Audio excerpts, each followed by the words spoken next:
Shauger at APS at Perfect Swing Academy. I am the second master to Dan. Dan is the #1 master. Daniel R. Shauger is the #1 master in the whole world of golf with his down under net. Daniel went out and studied 150 books and DVDs on golf pros for his second book. Okay? He wanted his second book to be different. So I asked him, why are you studying? Because I want the second book to be different. So meanwhile, he's studying about all these different golf pros. He knows them by heart by studying them all. The first book was about Mike Austin. The second book is what Daniel R. Shauger learned and what he wanted to put in it. It's different from the first book to the second book. Okay? This is what Daniel learned and who he wanted in the second book, How to Kill the Ball book. Here's Daniel explaining himself when he studied 150 videos and books on golf pros. Here is Daniel, your master at the Down Under Net. My name is Dan Shauger, and if you know who I am, it means you've probably been following along with some of the stuff that I've been teaching about Mike Austin. And I learned probably 90%, maybe 95% of everything I'm going to teach you from that incredible man. But that's not the only thing that I ever learned in golf. Because I have a very inquisitive mind, anything that I learned from Michael, I tried to check against the common things that were being taught by other instructional methods. I said, okay, if you're doing this position right here and you're in Mike Austin's swing position, how did that differ from what Mr. Hogan did back there? Mr. Austin was on his right leg with his spine pointing to his right heel. Mr. Hogan was on his centered with his leg leaning toward the target. I also looked at Lee Trevino. I also looked at Jack Nicklaus. I also looked at Mo Norman.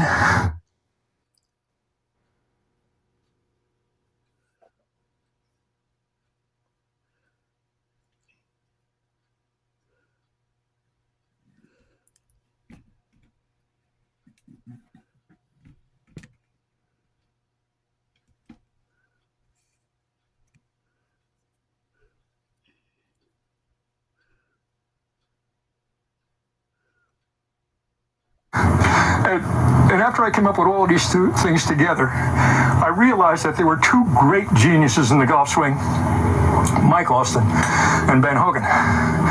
The major differences between the two were the fact that Mike Austin was a much bigger, stronger, more athletic man than Mr. Hogan was.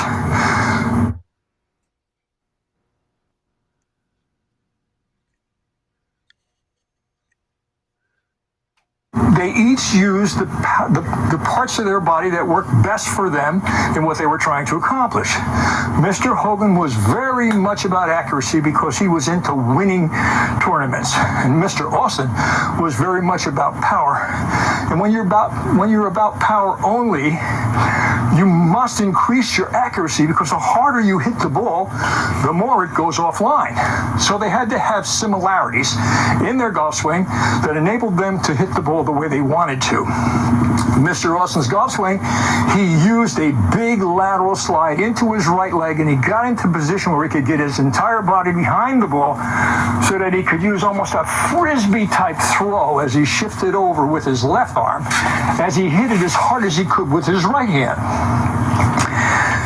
In order to be able to use all the body parts that way, you need to be somewhat athletic. Mr. Hogan had a totally different body type. If you look at any of his videos, you see he had a very large butt and very thick legs. He was a shorter man.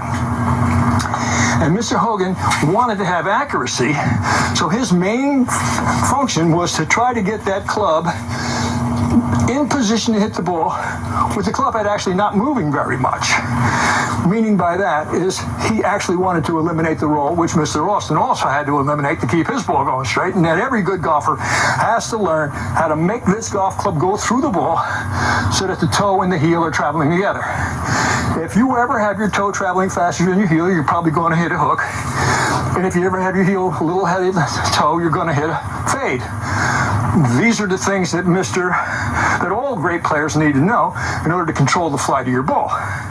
The major difference between the two was that Mr. Hogan held on and kept his arms in this position well over here, way up to there, and then he let his left arm fold.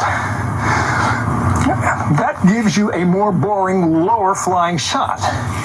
It does control your accuracy very good, and it's a very good way to hit shorter shots into the green. Mr. Austin, though, when he released his club head through the ball, he wanted to get that club head coming back inside the circle as fast as he could, which means he had to let the elbow give more quickly rather than try to hold the elbow straight way over here. Because he wanted to generate more club head speed, he had to let the left elbow fold so that the club could begin its upward journey. Also, Mr. Austin wanted to hit the ball higher. He wanted to carry it farther because there's no resistance to distance in the air except for wind. And when he wanted to hit it low, he knew how to do that. He also wanted to hit a slight draw most of the time on most of his shots so that he'd get a good bounce when it came down and keep going. The difference between the way Mr. Austin would hit a draw from the way other people would hit a draw is that most people, when you see their draw shape of their shot, you see that the ball curves out and at the end curves back. Mr. Austin's swing didn't work quite that way. Mr. Austin's swing worked more like a tilted circle. In other words, it went up at an angle that went to the right of where he was going, and it came down on an angle that brought it back to the center more. And if you follow enough of what I teach, you may someday develop that arc to your shot, but if you don't, just understand that Austin was a tremendous athlete. So, let's talk a little bit about some other swing types that were in there too. You have the great Jack Nicklaus, who said many things, and I studied from everybody, and I wanted to find out what he had to say. And he was exactly with Mr. Austin and Mr. Hogan on one important fact, and that is you cannot overuse the right arm. It's impossible. This is your power arm. Mr. Hogan said, I wish I had 3 of them. Mr. Austin said, I use my right hand right from the top of the swing to begin to generate speed into that club head.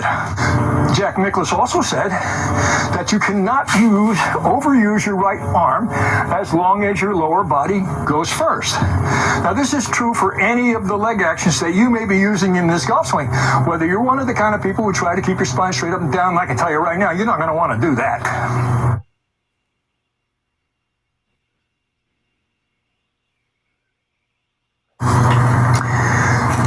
If you're the kind of a person that wants to keep this leg braced, and as you can see, even though I use the Hogan leg brace now here in my turn, you'll see me, even though I'm turning inside the leg a little bit, you can see that my spine is not staying straight up and down. If I keep my head in this position, the only way I can get behind the ball is I've got to let the belly button move, which Mr. Hogan did, but he didn't move it the way Mr. Austin did to get up on top of his leg. He moved it around behind himself a little bit. By moving his belly button around behind him a little bit, his first thought was to rotate the hip around. And if you use that kind of leg action, you got to use that. Your thought has to be from here to get your hips around. And that's where getting the hips out of the way idea came from in the first place. Mr. Austin also uses hips to go around, but he didn't do it quite the same way. Mr. Austin used the lateral shift to start his downswing plane. This leverage action here puts the spine into motion and moves the shoulders a huge amount. It allows you to use your body weight more efficiently.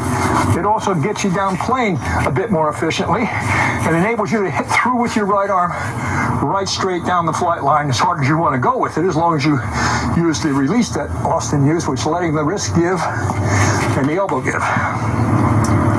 Something that Hogan did, but he did it this way. He let the elbow and the wrist give finally up there, cost him some distance, gained him a bit of accuracy. He used his strengths to his advantage, and you need to find how to use your strengths to your advantage. Now, having said all that, it is vital to understand what happens with the golf club in the golf swing. Now, we set up with the golf club